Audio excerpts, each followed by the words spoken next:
আকাশের দিক তাকায় কি মানুষ নগর বাবু? আরে কি আর ভাববো, ওই ফর্ম ফিলাপের টাকাটা নিয়ে একটু ভাবতেছি। আব্বা তো হতাশার মোবাইল করেছে, মানে পড়ালেখার বিষয়ে নানান উপদেশ, কিন্তু টাকা পাঠানোর কোনো ইঙ্গিত নাই।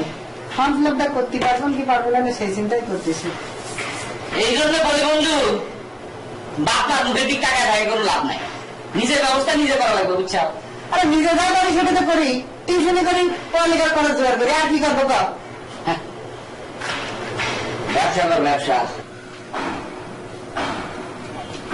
ব্যবসা কর, ব্যবসা ব্যবসা করবে, ইনভেস্ট করবি কিটা?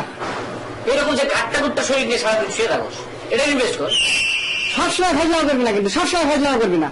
তোর ফর্ম ফিলাপের টাকার খবর কি জোগাড় হয়েছে? হয় নাই, হয়ে যাবে, করতে হবে না। আরে ভাই এগুলো নিয়ে টেনশন করে কোনো লাভ নাই। চল মোল্লার দোকানে গিয়ে তুই পেলে বিরিয়ানি মেরিস। বিরিয়ানি টাকা দেবো কিটা? টাকা আমি দিন ধান করছিস তাহলে কি? প্যান্ডা বেরিয়ে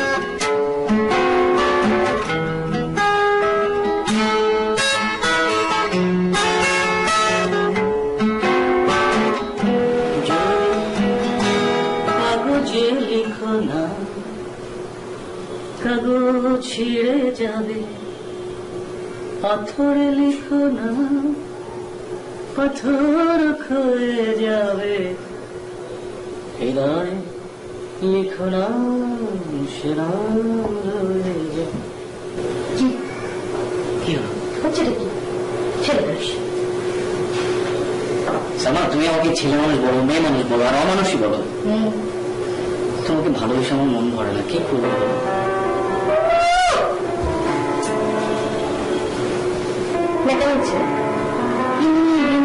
বিশাল ইঙ্গিত করে এসএমএস করে তো আমাকেই তোমার ডাকতে হবে।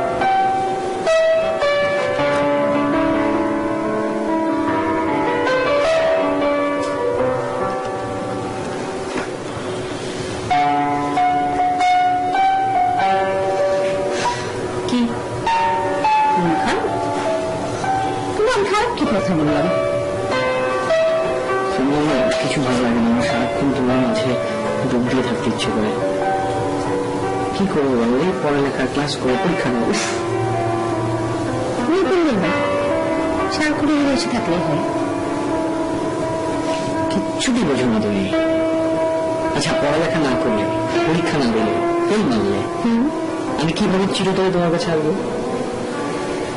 তারপর আজ ঝামেলা, ফর্ম ফিল আপের টাকা এখনো ব্যবস্থা করতে পারিনি।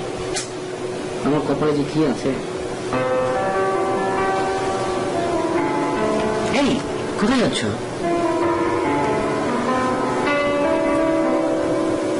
প্রেম ভালোবাসায় এখন আপাতত পেরেছি। সেটা আবার কি? আমি তোমার জন্য গ্লাস ঠান্ডা লেবুর শরবত আনতে যাচ্ছি।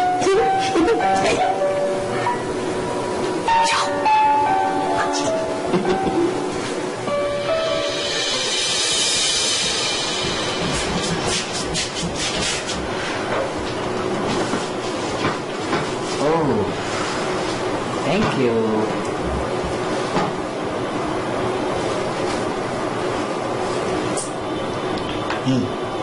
অনেক ঠান্ডা। Thanks, thanks lot. এটা কি? আমি টাকা নিতে পারবো না। তুমি এমনিতে আমাকে অনেক টাকা দাও। আচ্ছা আমি যে টাকাটা দিই সেটা কেন দিই? আমার জন্য, তোমার জন্য, আমাদের সাথে। No please.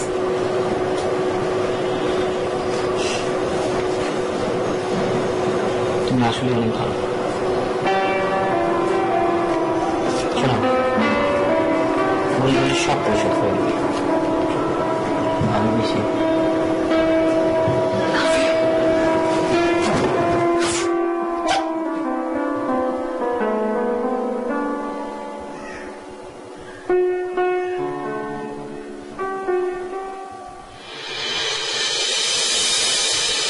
গ্রামের দরিদ্র বাবা মায়ের সন্তান রাজু তারুণ্যের উন্মাদনা আর রোমান্টিক আবেগ এসবকে তাড়া করে ফেলে অভাব আর দারিদ্র্য।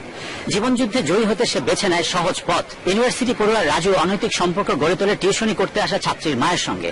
তার উদ্দেশ্য ছিল দুটি: এক, ছাত্রীর মাকে প্রেমিকা হিসেবে ভোগ করা এবং সময় অসময় তার কাছ থেকে আর্থিক সাহায্য নেওয়া। ছাত্রীর মা সালমা সে যেন রাজুর জন্য রূপকথা সোনার ডিম পাড়া এক রাজহাঁস। কিন্তু এই রূপকথা শেষ কোথায়, চলুন দেখা যায়।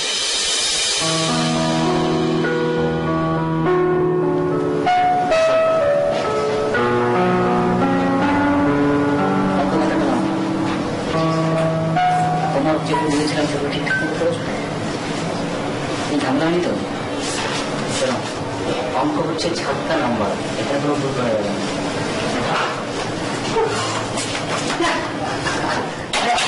আপনি অন্ধকারের মধ্যে আবার এত কষ্ট করতে গেলেন?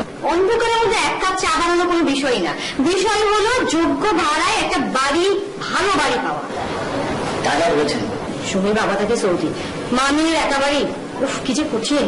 ঢাকা শহরে ভালো বাড়ি ভাড়া করে থাকাটা একটা দুরূহ ব্যাপার। তো আপনার একটা ফ্ল্যাট কিনছেন না কেন? আমি তো শুনি ভাইয়া অনেক বছর হলো সৌদিতে থাকেন, একটা ফ্ল্যাট কিনলে তো সমস্যার সমাধান হয়ে যায়। দেখি কি আছে কপালে। আরে কোথায় যাচ্ছেন?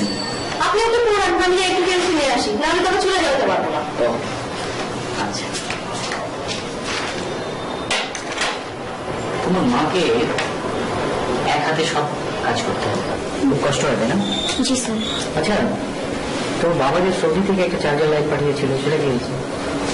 সেটা নষ্ট হয়ে গেছে স্যার, চলে না। নষ্ট হয়েছে? ভালো হয়েছে।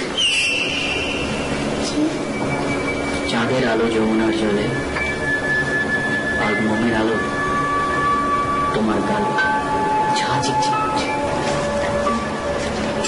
কি বলছেন স্যার? না কিছু না, পড়।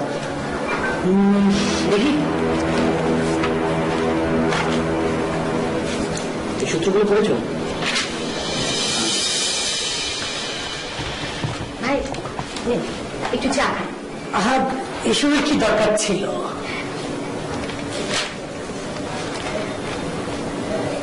আপনি তো আসেন মাসে একবার, এক কাপ চা খাওয়াবো না তা কি করে হয়, কোনো সমস্যা নেই। হ্যাঁ, আসতে তো চাই, কিন্তু হয়ে ওঠে না। আচ্ছা, আমার বাড়িতে আপনার কোনো সমস্যা হচ্ছে না তো? না না, কি সমস্যা, আমরা তো মা মেয়ে দুজনে থাকি, খুব ঠিকঠাক সমস্যা, ওটা কোনো বিষয় নেই। একা থাকেন, আসলে মাঝে মাঝে আমাদের একটু ডাকলে তো পারে না। আর তাছাড়া এই আমার বউটা তো 12 মাসের অসুখ, আমিও তো প্রায় একাই থাকি। ভাই চা ঠান্ডা হয়ে যাচ্ছে, বুঝলি না, টাকাটা তো দিতে হবে। হ্যাঁ, কি শুনি? আসসালামু আলাইকুম চাচা। এই তো ভাড়া চলে এসেছে।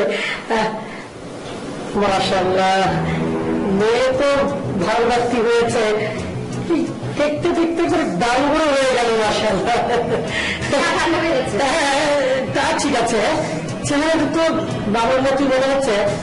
তোমার শরীর ফিগার অনেকটা আপনাই পেয়েছে।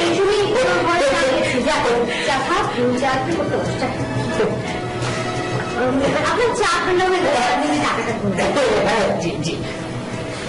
গিরিবেলা মধ্যে সমতলে আসিয়া কিঞ্চিত হাঁপিয়ে উঠিয়াছিল।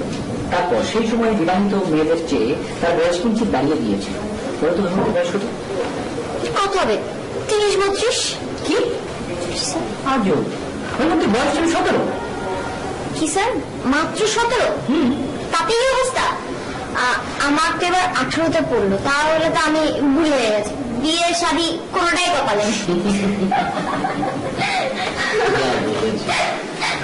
কি ব্যাপার? হ্যাঁ, পড়ার দিয়ে বিশ্বাস হচ্ছে কেন?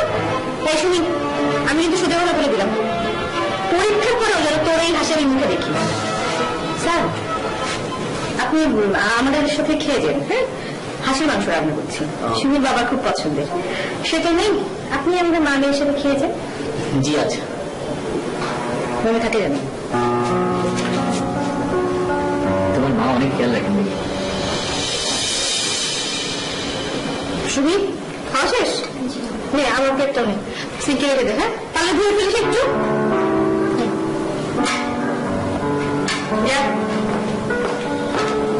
আচ্ছা, মাংসটা অনেক মজা হয়েছে। আসলে আমার স্যার একটা টুরে যাবে তো, যার কারণে একটা এক্সট্রা ক্লাস নিতে হবে। 2 ঘন্টা লেগে গেছে। আগামীকাল কোনো 2 ঘন্টার অজুহাত শুনতে চায় না, বেলা 12টায় আসবে, সময়টা একটু বেশি পাওয়া যাবে। লাগে কেন বলতো? স্যার আমি তো খাওয়া শেষ করি। অসুবিধা নেই, ভালো লাগবে। খান না, আপনি মশলা খান, চিবিয়ে চিবিয়ে খান, মুখে ভালো লাগবে। আচ্ছা, হাতটা ধুয়ে নিই, তারপরে চিবিয়ে চিবিয়ে খাবো। ওকে, আসি। প্লেটে নিয়ে যান।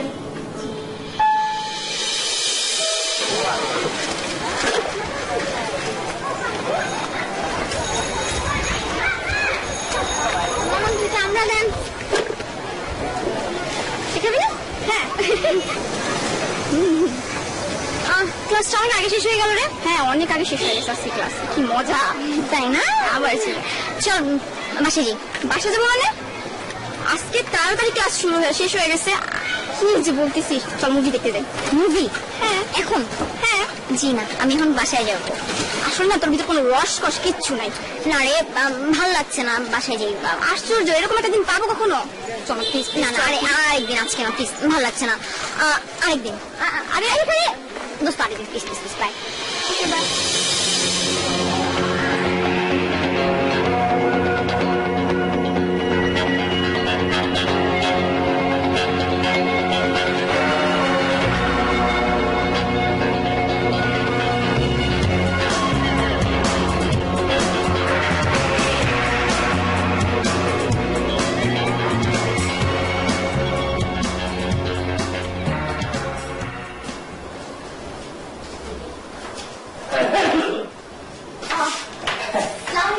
ওয়ালাইকুম আসসালাম।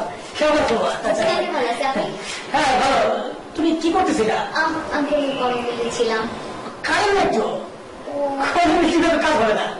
শোনো, বাচ্চারা কাজ করো, ওই যে পিছন দিয়ে যে জ্বালানো আছে না, তুমি ওটাতে লক করো, দেখো। আচ্ছা, থ্যাংক ইউ আঙ্কেল। হ্যাঁ।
গৃহশিক্ষক রাজুর প্রতি কোন রকম প্রেমময় আকর্ষণ ছিল না সুমির। বয়সের স্বাভাবিক কারণেই শুধুমাত্র একটু ভালো লাগা জন্মেছিল মাত্র। কিন্তু নিজের মায়ের সঙ্গে রাজুর এই অনৈতিক সম্পর্ক নিজ চোখে দেখে কোনোভাবে মেনে নিতে পারছিল না সুমি। কি করবে সে, কিভাবে বা আলাপ করবে মায়ের সঙ্গে? চরম এক অস্থিরতার মধ্যে দিন যাপন করছিল সুমি। কিন্তু সে জানতো না ভয়াবহতার শেষ এখানেই নয়, এটা কেবলই শুরু মাত্র। চলুন দর্শক, দেখা যাক। আমি তো একটাই বলবো, বাজে কথা বলো। হ্যাঁ, তুমি সে বিষয় নিয়ে বেশি কথা বলো না। না রাখছি। কোথায় ছিলি তুই? কোথায় ছিলি তুই এতক্ষণ পর্যন্ত? বন্ধু বাসায়। কোন বন্ধু বাসায়? হ্যাঁ, তুমি চিনলে? কলেজের বন্ধু মিলে সবাই ভালোবাসা যাচ্ছিলাম। করলি না, তাই না?